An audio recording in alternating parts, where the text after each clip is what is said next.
Kelly Goldsmith. A lot of us felt the need to be generous, but as the pandemic starts to fade into the rear view, are we tired of increasing how much we spend every time we go to the store? It appears tipping fatigue is here for the foreseeable future. Even if customers are annoyed, as long as they're coming back, those managers are not going to change their practices. We're not going to see change until we just say, look, we are not into this. Stephen Kaufman, CBS News. New Orleans is now the murder capital of the U.S. Data from the Metropolitan Crime Commission shows homicides were up 141% compared to 2019, and it's also seen a 100% increase in shootings this year. The city plans to bump police pay and it's hired a consultant to look at how to better combat crime. Monica Ricks, CBS News. WWL First News. I'm Tom Perumian on your official weather station, WWL. Mix of sunshine and clouds through most of the day, and the humidity returns as we go through the afternoon hours. Now, our daytime highs will be exactly where it needs to be for this time of the month, climbing into the upper 80s, and then as we head into tonight, looking fairly quiet under mostly clear skies. WWL TV meteorologist Michelle Morgan. Tragedy strikes a family in Gretna. WWL TV Cherise Gibson reports. The family is grieving after their 3 children were killed in a house fire. It happened at the home on Linmead Road in Terrytown while their parents were at work. 15-year-old Yusra Ayad and her 2 brothers, 8-year-old Ali Ramzi and 2-year-old Muhammad, they all died. The members of the community say one child had the day off from school, so the teen girl asked to stay home and babysit the 2 young boys. The children's father says he lost the most amazing people in his life. No, honestly, I just want my kids back. That's all I want. I just want my kids back. I just want my kids. They're everything to me. The State Fire Marshal and the Jefferson Parish Sheriff's Office are investigating exactly what sparked that fire. The funeral for the 3 children was held today. Gunfire at a car dealership in Slidell results in 1 person dead. WWL TV's Lily Cummings fills us in. And this morning in St. Tammany Parish, a Slidell car dealership employee is in custody after killing another employee during an altercation yesterday. 23-year-old Brian Taylor was arrested late last night. Police say he fled the scene after the shooting and was later apprehended. Investigators say it happened around 6 yesterday evening at the Hyundai of Slidell in the service garage of the dealership. Slidell police have not released much information into what led to the shooting. They have also not released the name of the victim. Here's Tim Zimmer with WWL Sports. This WWL Sports Update is brought to you by TrainSouth.com. It's hard to stop a train. The LSU Tigers open up their SEC play tonight in Tiger Stadium as they try to revenge the last time the Mississippi State Bulldogs came to Baton Rouge and threw for over 600 yards passing. And if the Tigers want to keep State's offense off the field, they'll need to control the clock. And one player that can help LSU's case is senior running back John Emery. The Desperhan running back is returning from a 2-game suspension and should see playing time tonight. LSU head coach Brian Kelly spoke about his impact. We're excited to get him back. He obviously brings a skill set that we're impressed with, but we can't put too much on him. He's big, he's physical, he's going to help us in pass protection. He catches the ball well out of the backfield, but we have to be realistic with our expectations in game 1, him coming out of the gates, no doubt. Kickoff between the Tigers and Bulldogs is at 5 p.m. right here on WWL. Tim Zimmer, WWL Sports. Now, your Garcia Roofing forecast on WWL. We'll see plenty of sunshine through today, and clouds will continue to build, so expect a mix of sunshine and clouds. Unfortunately, the humidity returns this weekend, so temperatures will get rather hot, climbing into the upper 80s, but with the humidity, it's going to feel like the 90s. Doing anything outside, make sure you're staying hydrated. There's 30% coverage for spotty showers and also thunderstorms, really hit or miss. Many locations will remain dry. As we head into your Sunday, we'll see a little bit more cloud cover across the area with a 50% coverage for showers and thunderstorms with quick heavy downpours. They'll be isolated with temperatures climbing into the lower 90s. From your local weather expert forecast center, I'm WWL-TV meteorologist Michelle Morgan. And I'm Tom Perumian, WWL First News. From the flagship station of your New Orleans Saints, WWL, and always live on the free Odyssey app, it's First Take, time to launch, game day. Brought to you by J&J Exterminating, Louisiana's largest independently owned pest control company. Dornax Food Center, family owned, family operated, family service. Logo Express, for all of your screen printing and embroidery needs. Also by the Sports Medicine Center of Thibodeau Regional Health System. Shell, the rhythm of Louisiana. The Hood Automotive Group, everything automotive under one hood. Louisiana Dental Center, proud dental authors of the Saints. And by Oakland Heart Jewelers, finer diamonds at the best possible prices. Simply compare. Black and Gold Nation, we're kicking off 10 hours of hard-hitting Saints football from the Jefferson Financial Federal Credit Union studio. Here's sports digital producer Jeff Nowak and Saints sideline reporter Steve Geller.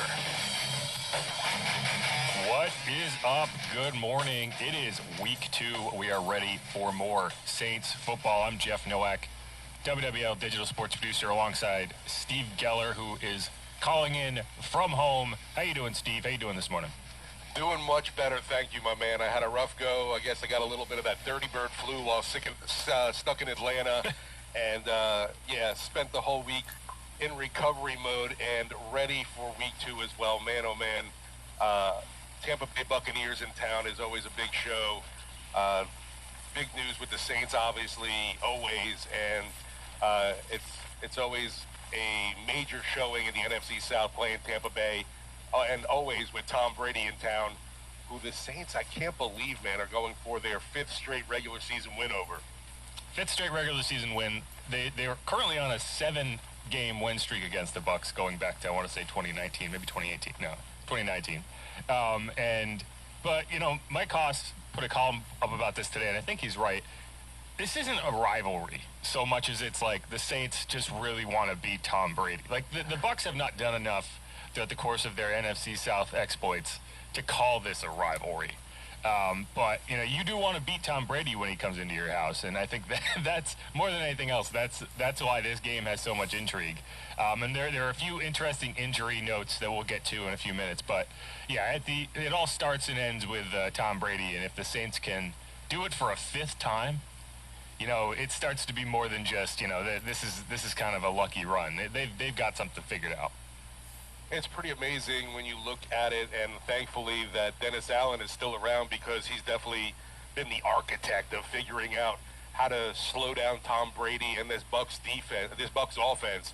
The biggest worry, I guess, for me today would definitely be what's Lenny going to do? Leonard Fournette looked pretty darn good in that game against the Dallas Cowboys, and the Saints defense surprisingly had such a tough go in Atlanta against that Falcons rush game of Marcus Mariota and Cordarrelle Patterson. That's going to be the biggest key, I guess, for me. It's slowing down this Buccaneers attack, is being able to contain Fournette. Yeah, I wouldn't go and look at the Falcons game and say, wow, they didn't stop the run well in this game as an indicator that this is a team that's going to struggle to stop Leonard Fournette, just because the Falcons and, say the Eagles, teams like that, offenses like that, they are much more difficult to handle in the run game just because they force you to sit back and deal with the zone read and have to play contain on the quarterback. And so the DNs can't get upfield and really kind of get to the runner because they have to be prepared for, the quarterback to just pull it and run. I think Cam Jordan said this week they weren't facing a quarterback, they were facing 3 running backs. And that's what it felt like. And so I think that this is a team that the Saints match up well against. Malcolm Jenkins said this team was built to stop the Bucs, and they didn't even realize they were doing it. It's just how this team is built. They match up very well against what the Bucs want to do on offense. And so, yeah, I'm not as concerned about Leonard Fournette as I am Tom Brady, as always. And if Leonard does make inroads on the ground, then it makes Tom Brady more difficult to stop.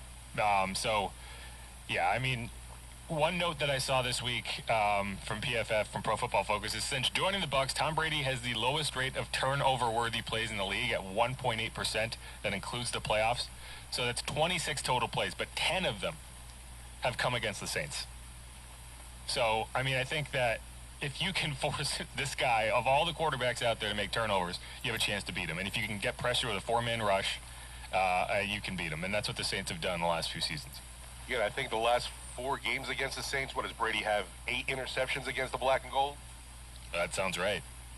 I mean, he's been on the ground. He's been turning the ball over. It's just been a miserable experience for him in those matchups, and it makes the playoff matchup just seem odd because every other game we've seen, at least the games on the road, the games at the Superdome have been more competitive.